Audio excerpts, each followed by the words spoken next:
ఛానల్కు స్వాగతం. మనం ప్రముఖ వైద్యులు డాక్టర్ జి సమరం గారు రచించిన సైన్స్ సెన్స్ అనే పుస్తకం నుండి అనేక రకాల శాస్త్రీయ అంశాలు తెలుసుకుంటున్నాం కదండి. ఈరోజు మనకు తెలియని మన చెవి రహస్యాలేంటో చూద్దాం. మనోహర్కు మాలిష్ చేయించుకోవాలని ఎందుకో ఆశ ఉండింది. వెంటనే మాలిష్ మల్లయ్యకి కబురు పంపి మనసారా మాలిష్ చేయించుకున్నాడు. చివరికి మాలిష్ మల్లయ్య రెండు చెవుల్లోనూ ఆముదం పోసి ఒకసారి ఒక చెవి మరొకసారి రెండో చెవి చమక్ చమక్మంటూ చరుస్తూ ఉంటే మనోహర్కు మృదువుగా మధ్యలో వాయిస్తున్నట్లు అనిపించింది.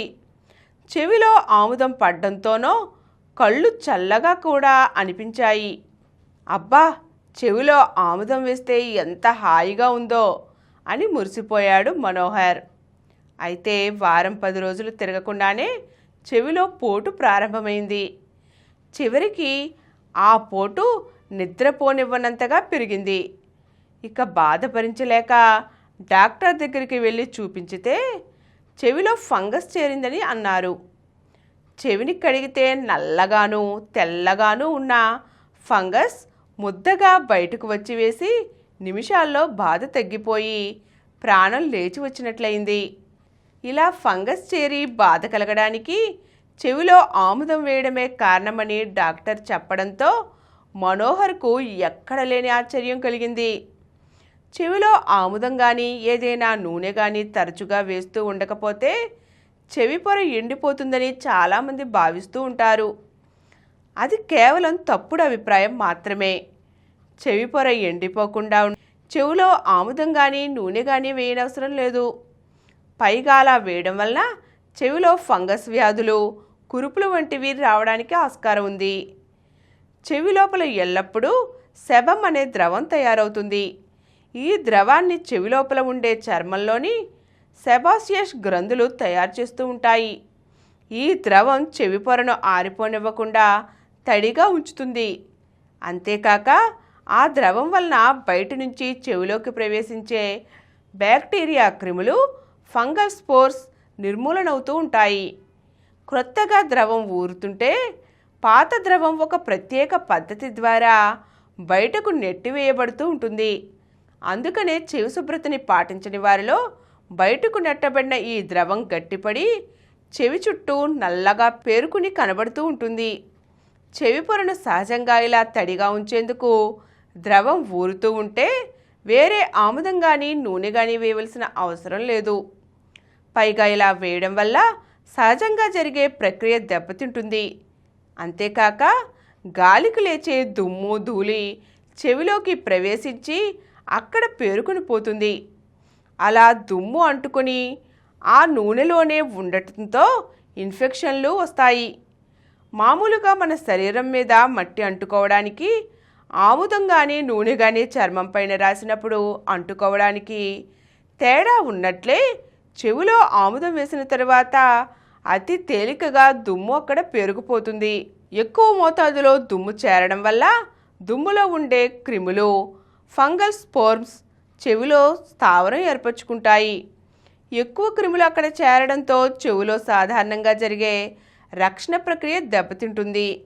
దాంతో క్రిములు మరింత విజృంభించి చెవి లోపల కురుపులాగా రావడమో ఆటోమైకోసిన్ వంటి ఫంగస్ వ్యాధి రావడమో జరుగుతుంది. కొందరికి చేతిలో అగ్గిపుల్ల ఉంటే దానితోనో తాళం చెవి ఉంటే దానితోనో చెవిలో ఊరికనే తిప్పుతూ ఉండటం ఒక అలవాటు. ఇది చాలా చెడ్డ అలవాటు. ఇది చెవిలో ఏదో ఒకటి పెట్టి తిప్పడం వల్ల చెవి లోపల రక్షణ ద్రవాన్ని తయారు చేసే రక్షక గ్రంథులు దెబ్బతింటాయి. పైగా ఆ పుల్లల ద్వారా చెవిలోకి క్రిములను కూడా చేరుస్తాయి. చెవి ఎప్పుడైనా శుభ్రం చేసుకోవాలని ఉంటే మెత్తని దూదిని కానీ అంచుని మెలిపెట్టిన గుడ్డని కానీ ఉపయోగించాలి. కొందరికి చెవిలో గుబిలి బాగా నిండిపోయి ఉంటుంది. కొన్ని సందర్భాల్లో ఇది బాగా గట్టిపడిపోయి చెవి వినపడకుండా అవడం, పోటు కలగడం జరుగుతుంది. ఈ గుబిలి ఇంకేమీ కాదు, ఇంతకు ముందు మనం చెప్పుకున్న సెబాసియన్ గ్రంథుల నుంచి తయారైన ద్రవమే. కొందరికి ఈ ద్రవం చెవిలో అధికంగా తయారై గట్టిపడి గుబిల్లా ఏర్పడుతుంది. ఇలా గుబిలి తయారవడానికి చింతపండు తినడానికి సంబంధం లేదు. చెవిలోని గుబిలి చింతపండులా ఉండటం వల్ల అది చింతపండు తినడం వల్ల ఏర్పడిందని అనుకుంటారు. చెవిలో గుబిలి ఎక్కువగా తయారయ్యే వాళ్ళు అది గట్టిపడకుండానే పుల్లకి మెత్తని దూదిని చుట్టి ముందే శుభ్రం చేసుకోవాలి. అలా కాకుండా గుబిలి గట్టిపడినట్లయితే అది కరగడానికి చెవికి సంబంధించిన మందు చుక్కలు వేసి కాస్త మెత్తపడగానే తీసివేయడం మంచిది. కొంతమంది మోసగాళ్ళు వృత్తిగా పెట్టుకొని చెవిలో నుంచి రాళ్ళు తీస్తామని, చచ్చిన ఈగలు పురుగులు తీస్తామని చెప్పి పావలాకొక పురుగు చొప్పున తీసి చేతిలో పెడుతుంటారు. ఇలా తీయించుకున్న వ్యక్తికి అంతకుముందు చెవిలో చిన్న చీమైనా దూరినట్లు కూడా అనిపించదు. అలాంటి వారు చెవిలో నుంచి ఈగలను దోమలను తీసి కళ్ళ ముందు పడేస్తూ ఉంటే గుడ్లప్పగించి చూస్తూ కూర్చుంటారు. ఇదంతా నిజమేనని నమ్మేస్తారు. ఇది ఒక గారడీ విద్య మాత్రమే. చెవిలో చిన్న చీమ పోతేనే అమితమైన బాధ కలుగుతుంది. అటువంటప్పుడు చెవిలో నుంచి 5, 10 ఈగలను తీస్తూ ఉంటే అది మోసమని గుర్తెరగాలి కదా. ఈరోజు మనకు కూడా తెలియని చెవి రహస్యాలను తెలుసుకున్నాం కదండి. మరో చక్కని అంశంతో మళ్ళీ కలుద్దాం. ఈ కార్యక్రమం మీకు ఎంతో నచ్చింది కదా.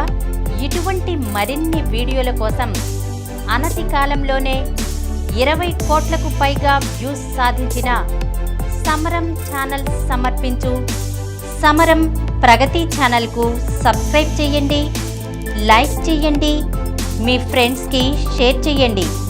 అలాగే ప్రక్కనున్న గంట సింబల్ని ప్రెస్ చేయడం మర్చిపోకండి.